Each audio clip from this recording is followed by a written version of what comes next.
कन्नौज आने वाले चुनाव को लेकर राजनीतिक गलियारों में सरगर्मियां तेज होती नजर आ रही है। कन्नौज पूर्व चेयरमैन समाजवादी के पुत्र के शादी समारोह में पहुंचे पूर्व मुख्यमंत्री ने प्रेस वार्ता करते हुए कन्नौज से चुनाव लड़ने के संकेत दिए।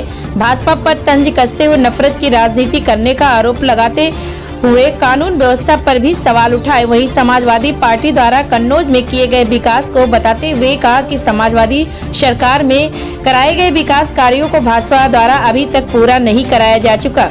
चुनाव को लेकर उन्होंने सीधे शब्दों में संकेत दिया कि मैंने जहां से पहला चुनाव लड़ा था वहीं से 2024 के चुनाव को लड़ सकता हूं।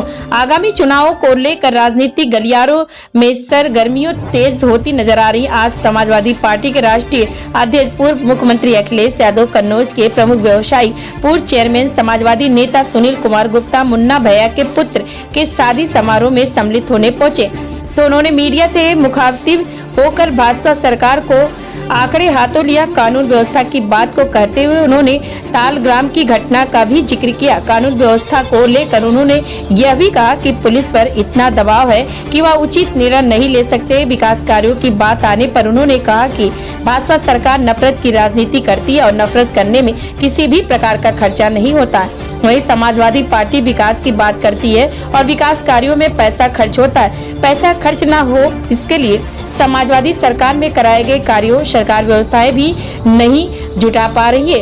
इसी तरह विकास कार्यों पर भी भाजपा सरकार को आड़े हाथों लेते हुए आगामी लोकसभा चुनाव कन्नौज से लड़ने के संकेत देते हुए उन्होंने कहा कि जहां से मैं अपना पहला चुनाव लड़ा था वहीं से मैं दोबारा आगामी लोकसभा का चुनाव लड़ सकता हूं। शादी समारोह में आने के बावजूद भी पूर्व मुख्यमंत्री से मिलने के लिए कार्यकर्ताओं का तांता लगा रहा। सुरक्षा की दृष्टि से शासन प्रशासन पूरी तरह मुस्तैद दिखाई दिया। कन्नौज रिपोर्ट प्रशांत द्विवेदी।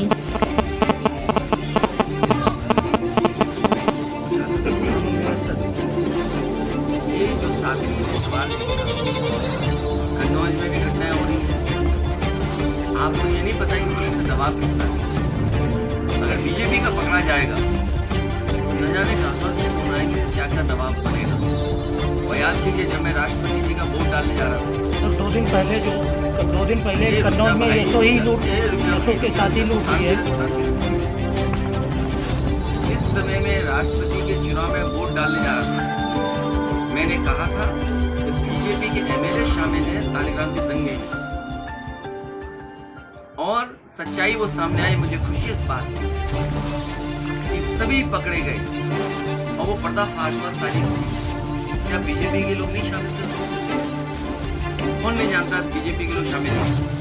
और जो कन्नौज में दंगा हुआ दुकानों का नुकसान हुआ उसमें भी शामिल बीजेपी के लोग, क्योंकि उन्हें कुछ और दिखाई दे रहा था, उसमें दिखाई दे रही थी। किसी ने मदद की जो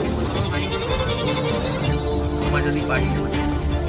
और हम आज ही कहते हैं किसी का नुकसान होगा, कोई अपमानित होगा, समाजवादी लोग के साथ 2 दिन पहले। और अरे रुक जा भाई, असली बात तो कहने दे।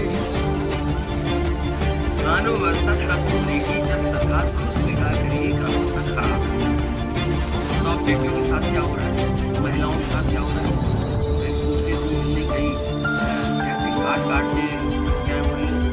किस शहर की बताऊँ मैं?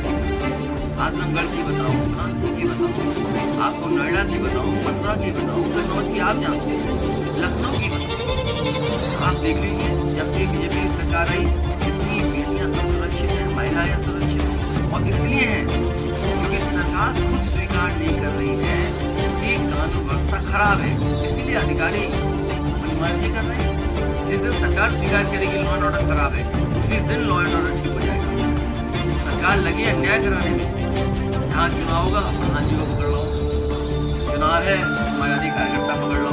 क्या कोई कल्पना कर सकता है आजम खान साहब ऐसे मुकदमे लगे हो? आप बताइए दीपक यादव झांसी में जेल चले गए, क्या नहीं दिखाई दे रहा लोगों को? ये सब झूठे मुकदमे लगाई भाजपा अपने पास। और जब तक सरकार स्वीकार नहीं करेगी तब तक कानून व्यवस्था ठीक नहीं होगी। सरकार को स्वीकार करना पड़ेगा कि उत्तर प्रदेश में महिलाएं असुरक्षित हैं। मुख्यमंत्री जी को खुद स्वीकार करना पड़ेगा कि बेटियां और महिलाएं असुरक्षित हैं। जब तक स्वीकार खुद नहीं करेंगे उत्तर प्रदेश का लॉ एंड ऑर्डर ठीक नहीं